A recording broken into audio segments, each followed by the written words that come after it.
पहिला मॅम, प्रश्न पुणे आहे गैरव्यवहार प्रकरणात जे आहे एक अहवाल बाहेर आला आहे आणि त्यात पार्थ पवार यांना अमेय बरोबरच दोन जे ऑफिशियल्स होते त्यांच्यावरती कुठे ना कुठे जे ब्लेम करण्यात आले किंवा त्यांच्यावरती ऍक्शन घेण्यात आली. अहवाल बाहेर आलाय का? हो, सोर्सेस कडून बाहेर नाही, आल्याने सोर्सवर कसा विश्वास मी ठेवणार? जोपर्यंत मी अहवाल बघत नाही तोपर्यंत कसं एक कुठल्याही अहवालात भारत सरकार किंवा महाराष्ट्र सरकारचा कुठलाही रिपोर्ट हा जेव्हा येतो तेव्हा जोपर्यंत आपण तो वाचत नाही तो एक ऑफिशियल डॉक्युमेंट आहे, कसं बोलणार मला सांगा तुम्ही? सोर्सवर कसं एखाद्या सरकारी डॉक्युमेंटवर आपण बोलणार? या खूप गंभीर्याने घ्यायच्या गोष्टी असतात.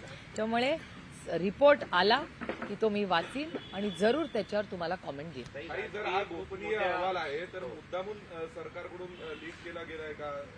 काय कुठेतरी पार्थ पवार यांच्यावरती दबाव टाकण्याचा प्रयत्न सुरू आहे का? कारण या सगळ्या घडामोडी सुरू असताना सातत्यानं पार्थ पवार यांचं नाव येणं, शीतल तेजवानी यांच्याकडनं त्यांच्यावरती जबाबदारी ढकलून नेणं, म्हणजे हे काय सुरू आहे? हे तुमचा जो सोर्स असेल तेच सांगू शकेल ना, मी कसं सांगणार? माहिती तुम्हाला लीक होते, सोर्स तुम्हालाही माहिती देतोय, त्याच्यामुळे मला कसं कळणार आहे कोण करतंय?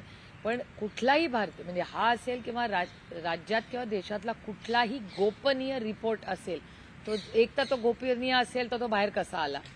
आणि कुठलाही रिपोर्टवर बोलताना माझ्यासारख्या व्यक्तींनी जी लोकप्रतिनिधी आहे त्यांनी वाचल्याशिवाय ह्याच्यावर बोलू नये असं माझं वैयक्तिक मत आहे. सुरुवातीला तुम्ही पार्थ पवार यांच्या प्रकरणामध्ये त्यांना डिफेंड करताना पाहायला मिळालं होतं. तुम्ही पहिल्या होतं की पार्थ असं करू शकत नाही असं म्हणतात, त्याच्यावर तुम्ही आजही ठाम आहात?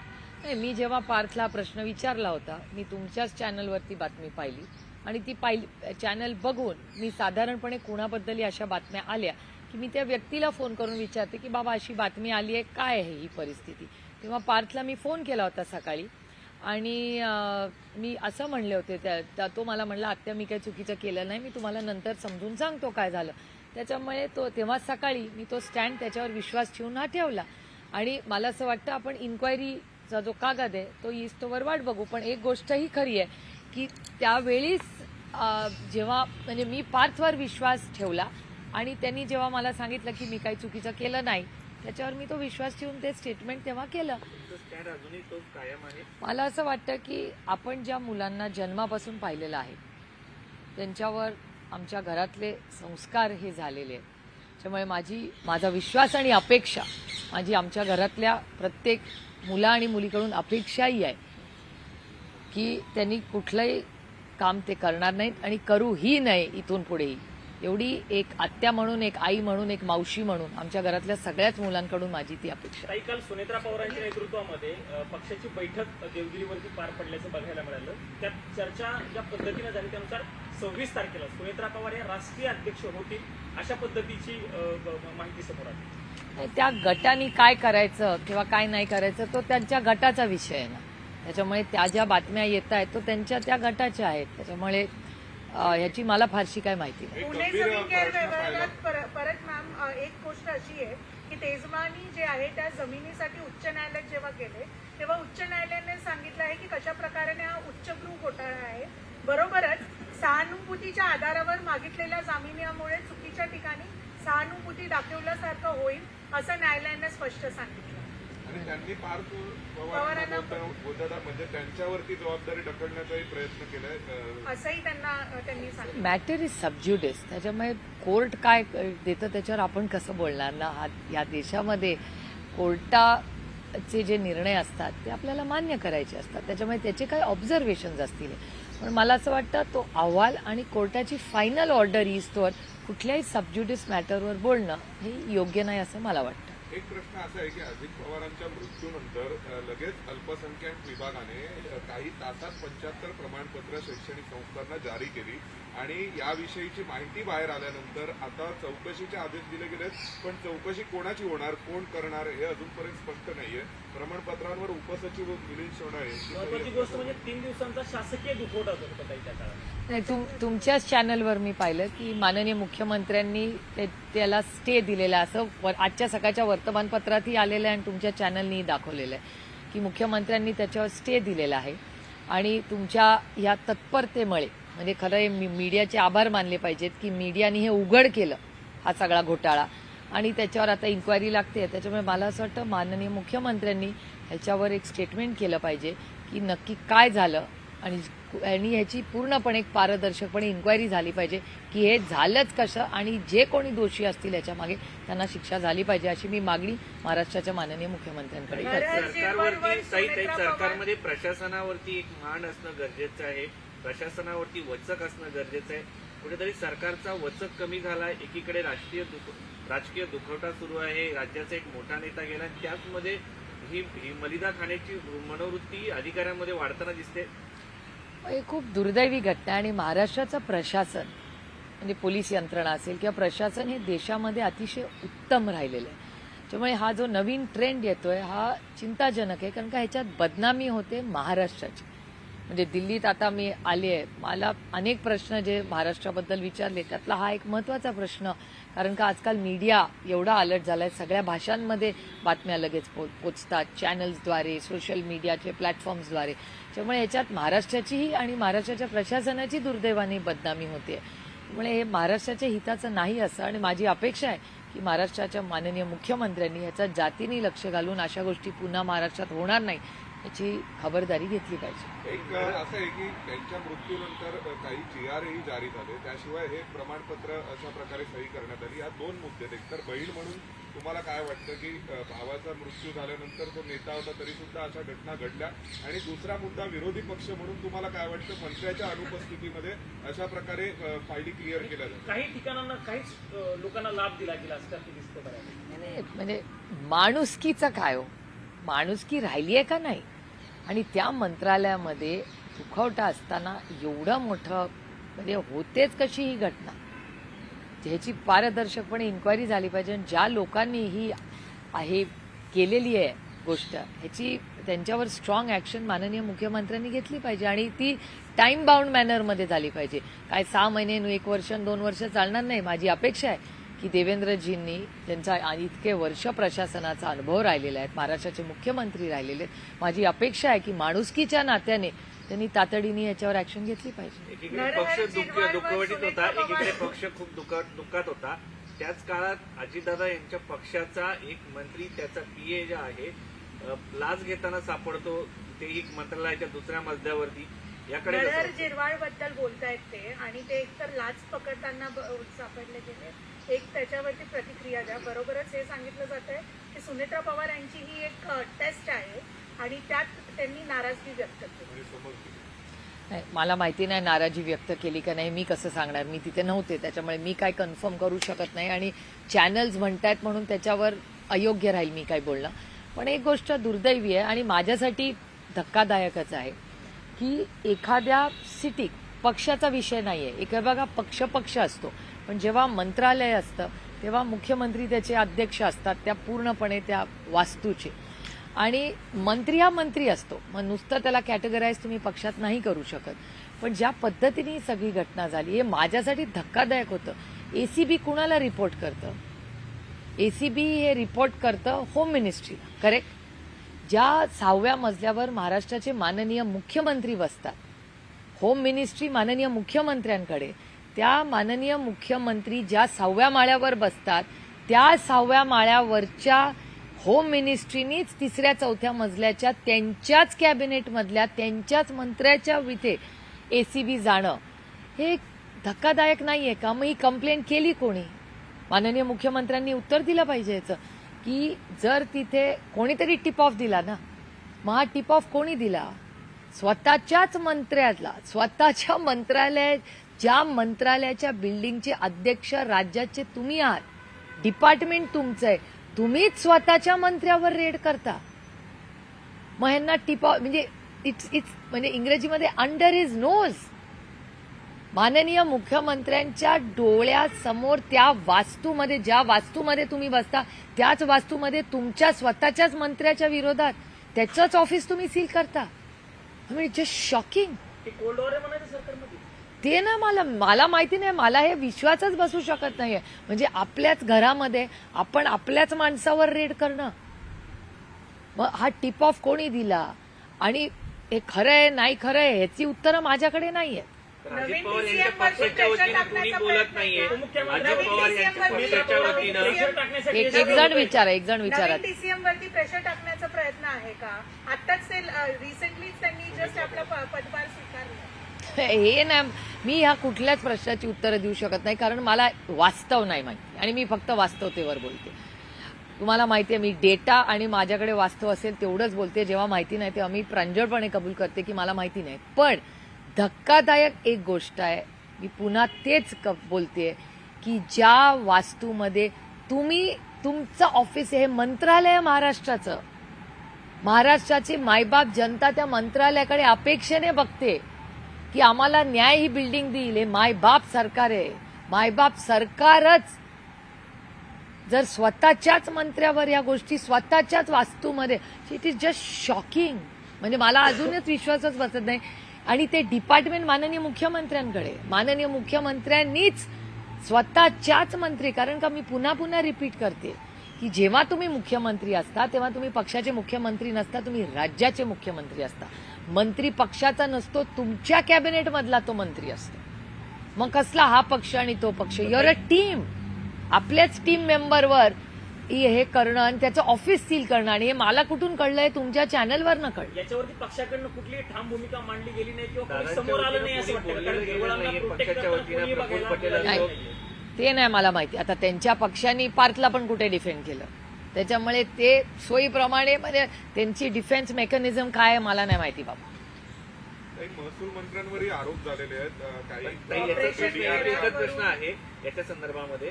ज्या पद्धतीने सांगितलं जातंय की पक्षाच्या नव्या नेतृत्वाने समज दिली याचा अर्थ काहीतरी घडलं असं समजायचं. मला माहिती नाही. ह्या प्रश्नाची उत्तरं तुम्हाला त्या गटाला विचारावी लागेल. याचं कारण असं की आता त्यांच्या मीटिंगमध्ये काय झालं, समज दिली नाही दिली, घटना झाली, मला अजून म्हणजे जोपर्यंत तो रिपोर्ट येत नाही, माहिती येत नाही आणि महाराष्ट्राचे माननीय मुख्यमंत्री स्टेटमेंट करत नाही, मी नाही कधी स्टेटमेंट करणार. कारण का झिरवळांबरोबर मी काम केलेलं आहे. शून्यातून विश्व उभं केलेले झिरवळ आहेत. मी त्यांना अनेक वर्ष ओळखते. त्याच्यामुळे झिरवळांवर हा जो आरोप झालेला आहे, तो जो केलेला आहे, ह्याचं पारदर्शकपणे महाराष्ट्राच्या माननीय मुख्यमंत्र्यांनी आपल्याला क्लॅरिफिकेशन दिलं पाहिजे. मी झिरवळांना खूप वर्ष ओळखते. आणि हे बघा, माझा स्वभाव तुम्हाला माहिती आहे. जेव्हा भुजबळ साहेब ही किंवा नवाबभाई जेलमध्ये गेले होते तेव्हा मी पारदर्शकपणे आर्थर रोडला किंवा कोर्टात गेले होते त्यांच्या फॅमिलीबरोबर. कारण का आम्ही कधी ना कधी एका ताटात जेवलेले लोक, एकामेकाच्या सुखदुःखात उभे राहिलेलो. त्यामुळे भुजबळ साहेब जेव्हा जेव्हा मला वाटलं त्यांची फॅमिली अडचणीत आहे, की कोर्ट असू दे, जेल असू दे, हॉस्पिटल असू दे, मी तिकडे गेलेले आणि पुढेही जाणार. कारण का आमच्या संघर्षाच्या काळात ते आमच्यावर उभे राहिलेत, हे मी कधी विसरलेले नाही. माझ्या आईनी माझ्यावर संस्कार केलेत की 2 पैशाचं पण कोणी आपल्यासाठी आयुष्यात केलं ना, सुप्रिया उपकारात राहा. मी सगळ्यांच्या उपकारात राहते, कारण का हे सगळे लोक माझ्या वडिलांबरोबर चांगल्या वाईट काळात ताकदीने उभे राहिले. त्याच्यामुळे मग भुजबळ साहेब असू दे, नवाबभाई कोर्टात असू दे, ते सगळे आर्थर रोड जेल, कुठल्याही जेलमध्ये असू दे, मी ताकदीने त्यांच्याबरोबर उभे कालही राहिले, आजही राहणार आणि उद्याही राहील. त्यांना गरज सोडलं, हिरवळांना एकटं पाडलं असं म्हणायचं. नाही. ती बघा, झिरवळ साहेबांना काल मी कॉन्टॅक्ट करायचा प्रयत्न केला, कारण का मला माहिती हवी होती की नक्की ऑफिसमध्ये काय झालं. माझं त्यांच्याशी बोलणं झालेलं नाही. मी निरोप ठेवलाय त्यांच्यासाठी की मला प्लीज करा, कारण का मला क्युरिओसिटी होती की नक्की झालं काय. पहिला मुद्दा. दुसरा मुद्दा की एक शून्यातून झिरवळांनी एक आयुष्य उभं केलंय, कष्टातून. ते काय मॅनेजमेंट कोटावाले नाही, ते स्वतः शून्यातून उभे राहिलेले. त्याच्यामुळे काय नक्की त्यांच्या ऑफिसमध्ये झालं. आणि महाराष्ट्र सरकारकडून पारदर्शकपणे उत्तरच येत नाहीये ना.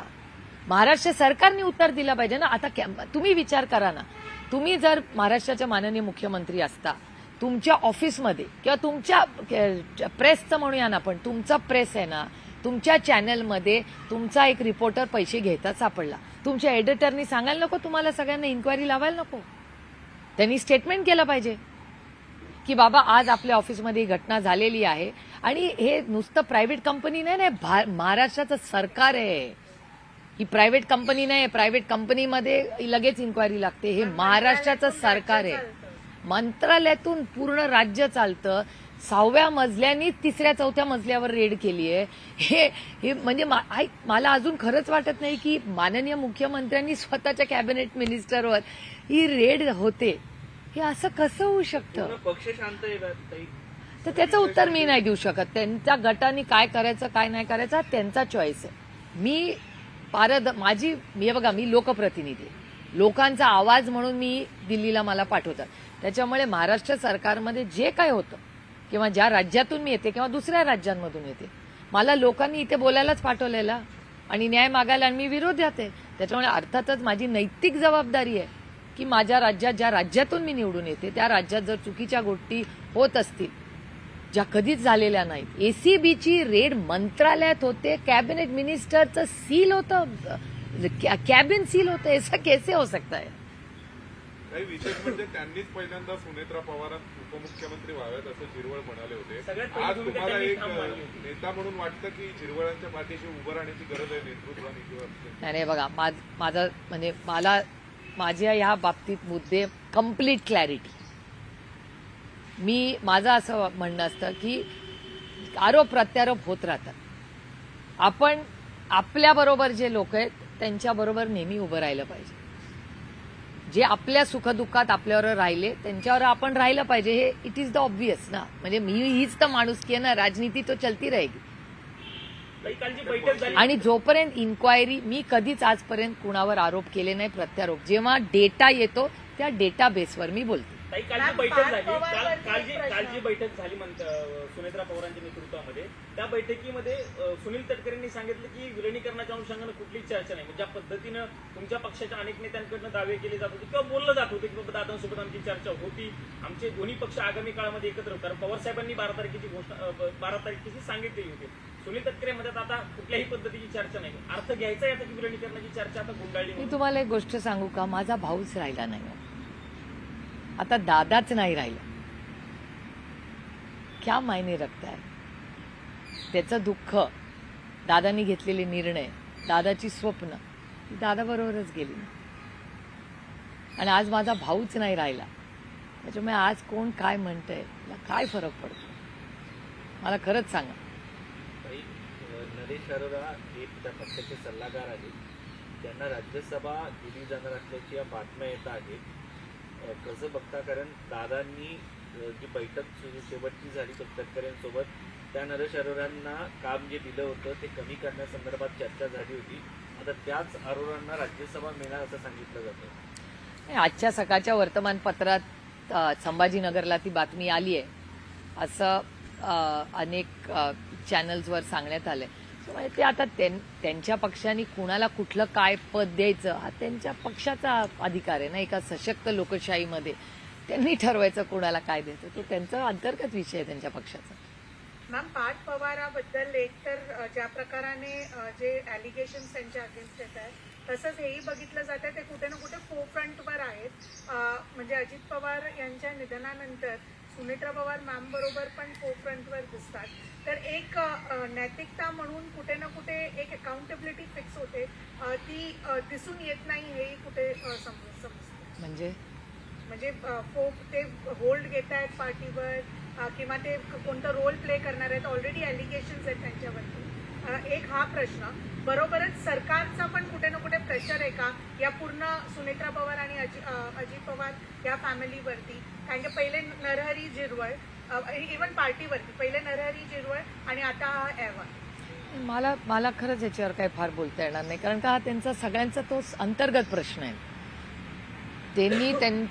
त्यांचे मित्रपक्ष त्यांनी सगळ्यांनी काय करायचं हा त्यांचा अंतर्गत प्रश्न आहे ना. त्याच्यात मी कसं ढवळाढवळ करणार? आणि एका सशक्त लोकशाहीमध्ये प्रत्येकाने काय निर्णय घ्यायचा, काय करायचं, तो अधिकार संविधानाने त्यांना दिलेला आहे. त्याच्यामुळे तो त्यांचा इंटरनल इश्यू आहे. दादांच्या अपघाती निधनाला आता जवळपास 20 दिवस पूर्ण होत आले, पण प्राथमिक जो अहवाल असतो चौकशीचा किंवा नेमकं काय झालं हे कुठल्याही पद्धतीनं समोर सांगितलं जात नाहीये. अनेक प्रकारच्या शंका उपस्थित केल्या जातात. तर रोहित पवारांनी ज्या पद्धतीनं पत्रकार परिषद घेतली होती की हा घातपात आहे असं त्यांचं स्पष्टपणे म्हणणं आहे. तीच रीग अनेक नेते ओढताना बघायला मिळतात. पण अहवालाबद्दल मात्र डीजीसीकडनं काही सांगितलं जात नाही अशी ही चर्चा आहे. एक प्रकारे अशाही बातम्या आहेत की काही प्रमाणामध्ये ब्लॅक बॉक्स जळालेला आहे आणि तो दुसऱ्या देशामध्ये रिकव्हर करण्यासाठी पाठवला जाणार नाही. अनेक माध्यमातून किंवा वर्तमानपत्रातून ह्या बातम्या रोज येत आहेत. रोहितमध्ये अस्वस्थता आहे का? तर अर्थातच आहे. आम्ही त्याचा तो काका होता. त्याच्यामुळे जर एखाद्या मुलाला वाटत असेल की ह्याच्यात काहीतरी अस्वस्थ करणारं आहे, आणि बऱ्याच लोकांचं तसं मत आहे, म्हणजे अमोल मिटकरींचं तसं मत आहे. मी वर्तमानपत्रातही वाचते, टीव्हीवरही बघते आणि त्याच्यामुळे तो धडपड करतोय रोहित त्याच्यासाठी आणि त्याला कुठेतरी अस्वस्थ वाटते आणि साहजिक आहे. असं जर त्याला वाटत असेल तर त्याच्यात काही गैर नाही. आणि महाराष्ट्र किंवा भारत सरकारकडून महाराष्ट्राच्या माननीय मुख्यमंत्र्यांनी स्टेटमेंट केलं होतं की आपण अहवालाची वाट बघूया, असं त्यांचं एक स्टेटमेंट आलं होतं. आणि मला असं वाटतं की ह्या पार्लमेंटमध्येही अरविंद सावंतजींचे मी मनपूर्वक आभार मानते आणि उद्धवजींचे मनपूर्वक आभार मानते की शिवसेनेने ताकदीने सातत्याने ह्याच्यावर एक चर्चा, सिव्हिल एव्हिएशन आणि दादाची ही जी घटना झाली दुर्दैवी, ह्याच्यावर एक चर्चा व्हावी पार्लमेंटमध्ये, ह्याच्यासाठी काँग्रेस पक्षाने, शिवसेनेने ताकदीने आम्हाला तेव्हा साथ दिली. आणि अरविंदजींचा आम्ही जाहीर पुन्हा आभार मानते आणि उद्धवजींचे आणि अनिल देसाईंचे की त्या तिघांनी तो पुढाकार घेतला आणि त्यांनी स्पीकरलाही जाऊन भेटले, त्यांनी अडजर्नमेंट मोशनही मागितलं ह्याच्याबद्दल की पार्लमेंटमध्ये ह्याच्यावर चर्चा झाली पाहिजे. आणि दुर्दैवाने होऊ शकली नाही. आता परत जेव्हा रिकन्व्हीन होईल तेव्हाही शिवसेना काँग्रेस नक्की त्याच्यात पुढाकार घेईल, आम्हाला साथ देईल. आणि मला वाटतं बरेच प्रश्न आहेत ज्याची उत्तरं लोकांना पाहिजे. कारण आमच्याकडे जी दुर्दैवी घटना झाली, ही घटना दुसऱ्या कुणाच्याही घरात अशी घटना कधीही होऊ नये. आमच्या घरातला करता पुरुष गेला आहे आणि ज्या पद्धतीने हे सगळं झालेलं आहे, खूप अस्वस्थ, दुःख. आणि कदाचित म्हणजे माझं तर म्हणते की लोक म्हणतात टाईम हिल्स, काही अशी गोष्टी असतात जे काळी हील करत नाही. ज्या शंका उपस्थित केल्या जातात, ज्या शंका उपस्थित केल्या जातात त्यांना उत्तर देण्यासाठी कुठेतरी त्या शंका थांबवण्यासाठी तरी कुठेतरी पुढे स्पष्टीकरण याची उत्तरं खरंच माझ्याकडे आत्ता नाही आहेत. आणि मला असं वाटतं की माझी अपेक्षा आहे की सिव्हिल एव्हिएशन मंत्रालयाने त्याच्यात पारदर्शकपणे एखादी प्रेस कॉन्फरन्स घेऊन काही प्रश्नांची तरी उत्तरं द्यावी, त्यांच्याकडे जेवढी असतील तेवढी, पण एक पारदर्शकपणे त्यांनी याची उत्तरं राज्याला, कारण का राज्य बघतोय. एक फक्त आम्ही कुटुंब म्हणून किंवा माझा भाऊ म्हणून काय मी एकटी म्हणत नाही. अजित पवारांवर प्रेम करणारी प्रचंड त्यांचे प्रेमी आजही महाराष्ट्रात आहेत आणि त्यांनाही उत्तरं हवी आहेत आणि त्याच्यात काही चूक नाही. महसूल मंत्र्यांवरही आरोप झाले काही टीडीआर घोटाळ्याचे आणि आता महसूल मंत्री दिल्लीत येऊन गेल्याचं कळत आहे महाराष्ट्राचे. नेमकं काय केंद्रीय गृहमंत्र्यांची पण त्यांनी भेट घेतली. मला नॉट रिचेबल. अच्छा, कालपासून नॉट रिचेबल म्हणजे ते आले गुप्तपणे पण ते कोणाला त्यांना प्रयत्न नोंदणी नाही. मी तुमच्या चॅनलवर ते आरोप पाहिले, त्याच्यानंतर मला वाटतं एका चॅनलवर त्यांनी केसही केली आहे. त्यामुळे नक्की काय झालंय त्याच्यात क्लॅरिटी अजून आलेली नाही. त्याच्यामुळे मला असं वाटतं महाराष्ट्र सरकार किंवा माननीय मुख्यमंत्र्यांनी या सगळ्या केसेसवर माननीय मुख्यमंत्र्यांनी एक प्रेस घ्यावी. माननीय मुख्यमंत्री अनेक वेळा कॅबिनेटमध्ये, आता असेलच ना आज उद्या कधीतरी कॅबिनेट, त्याच्यामुळे माझी माननीय मुख्यमंत्र्यांना विनम्र विनंती आहे की आपण ह्या सगळ्यावर आपण सगळ्यांनी, महाराष्ट्राला आपण सगळ्यांनी सांगावं की वास्तव काय आहे या सगळ्याच गोष्टीचं. काही अलीकडे असं होतं की मंत्र्यावरती आरोप होतात पण ते मंत्री दिल्लीत येऊन भेटून जातात. आगामी काळात मंत्रिमंडळ विस्तार पण होणार असं सांगितलं, तर फेरबदल होणार आहे. सगळ्यांच्या मंत्र्यांच्या मनात धाकधूक असल्याचं समजतं. मला ना अशा वेळेस पार्टी विथ अ डिफरन्स आठवतं. जेव्हा आमचं सरकार होतं तेव्हा भारतीय जनता पक्ष नेहमी त्या काळात आम्हाला सुनवायचा की आम्ही पार्टी विथ अ डिफरन्स आहोत, कार्डर बेस्ड पार्टी आहोत, पार्टी विथ अ डिफरन्स. हे सगळं काँग्रेसचं कल्चर आम्ही करणार आहे. आमच्याकडे काय दिल्लीत हाय कमांड नाही, आम्हाला दिल्लीला कशासाठी जावं लागत आहे. किती आयुष्य स्ट्रेंज असतं ना. ज्या ज्या गोष्टी भारतीय जनता पक्षाने काँग्रेसवर विरोध केल्या, आज भारतीय जनता पक्ष तसंच चालतं. ज्या लोकांवर भारतीय जनता पक्षाने आरोप केले त्यातले 80% लोक आज भारतीय जनता पक्षात निर्णय प्रक्रियेत आहेत आणि सत्तेमध्ये आहेत. हे किती इंटरेस्टिंग असतं ना. तुम्ही विचार करा, त्या सगळ्या ज्या गोष्टी तेव्हा जे आरोप केले भारतीय जनता पक्षाने 10 वर्षांनी, तेच लोक आहेत, तेच सर्कमस्टन्सेस आहेत, फक्त चिन्ह बदलले. त्या लोकांकडे आधी पंजा होता, आज कमळ आहे. बदललं काहीच नाही. मॅम, एक म्युझिकल रोड आहे मुंबईत, तुम्हाला माहिती असेल, पण मुंबई मेट्रो ज्या प्रकाराने स्लॅब कोसळला त्यानंतर अमित ठाकरे यांचं एक हे आहे, मत आहे की 0 हीच आहे आपल्या आयुष्याची किंमत. म्युझिकल नखरे थांबवा आणि बरोबरच मुलुंड दुर्घटनेवरती त्यांनी आपलं हे खूपच वेदना देणारी, अस्वस्थ करणारी ती घटना आहे. आम्ही सगळ्यांनीच त्याच्यावर खूप नाराजी व्यक्त केली आहे. नुसती नाराजी नाही हो, म्हणजे एखाद्याच्या आयुष्याची किंमत इतक्या हलक्यामध्ये सरकार घेणार, याची इन्क्वायरी झाली पाहिजे आणि शिक्षा झाली पाहिजे ज्यांच्यामुळे ही घटना झाली. ती कधी स्ट्रॉंग ऍक्शन घेणार. काही जगदाळे कुटुंब परिस्थिती अजून तशीच आहे. तुम्ही त्याच्यावर नाही मला कालही मी ते अनेक चॅनल्सवरती पाहिली. जगदाळे कुटुंबाचे अनेक वेळा माझेही संबंध येतात पुण्यामुळे. अतिशय हुशार ती मुलगी आहे, कर्तृत्वान लेक आहे. ज्या पद्धतीने तिच्या वडिलांची जेव्हा हत्या झाली, ज्या पद्धतीने ती मुलगी वागली हे तर मी कधीच विसरणार. म्हणजे हिंमत लागते तसं एवढी जबाबदारी घ्यायला, आईची, तिच्या मावशीची, ज्या पद्धतीने ती सगळं स्वतःला तिने होल्ड केलं, लोकांना मदत केली. मला वाटतं आज सकाळी एक बातमी आली आहे की आता पुन्हा महाराष्ट्र सरकारला जाग आलेली आहे आणि तिच्या नोकरीचा निर्णय पुन्हा म्युन्सिपल कमिशनरला ऑर्डर आलेली आहे अशी आज सकाळीच बातमी झाली. कारण का माझंही पुन्हा म्युन्सिपल कमिशनरशी बोलणं झालं. त्यांनी सांगितलं की आता GAD कडून काहीतरी ऑर्डर आली आहे. त्यामुळे एक आठवडा असू, जर एक आठवड्यात त्या मुलीला न्याय मिळाला नाही तर तिच्यासाठी आंदोलन करायची जबाबदारी मी स्वतः घेईन. तुम्ही पहिल्यांदा मागणी केली होती की शहीदांचा दर्जा द्या सगळ्यांना. इतरही जे पहलगाम मधले बरेचसे 6 जण एकूण महाराष्ट्रातले सगळ्यांकडे दुर्लक्ष झालेले आहे. किमान जगदाळेंचा मुद्दा आला नाही, जगदाळेंचा नाही. हे दुर्दैव आहे की पहलगामचा अटॅकच लोक विचारले, ते ऑपरेशन सिंदूरमध्येच पुढे पुढे गेले. त्यामुळे नक्की त्या काळात त्या कुटुंबाचं दुःख किंवा त्यांच्यावर झालेला अन्याय अर्थातच असंवेदनशील पद्धतीने या सरकारने केला आहे. पहिल्या आठवड्यातच या गोष्टी त्यांना व्हायला हव्या होत्या, न्याय मिळायला पाहिजे होता. गव्हर्नमेंट पक्ष फोडा, घरं फोडा, त्याच्यानंतर इलेक्शन ह्याच्यात इतकं व्यस्त असतं किंवा त्यांच्या मंत्रालयात होणारे एवढे करप्शन चार्जेस, इश्यूज. दुर्दैव आहे की गेले एवढा मोठा मॅन्डेट महाराष्ट्राच्या मायबाप जनतेने त्यांना दिलं. त्या मानाने त्या जनतेला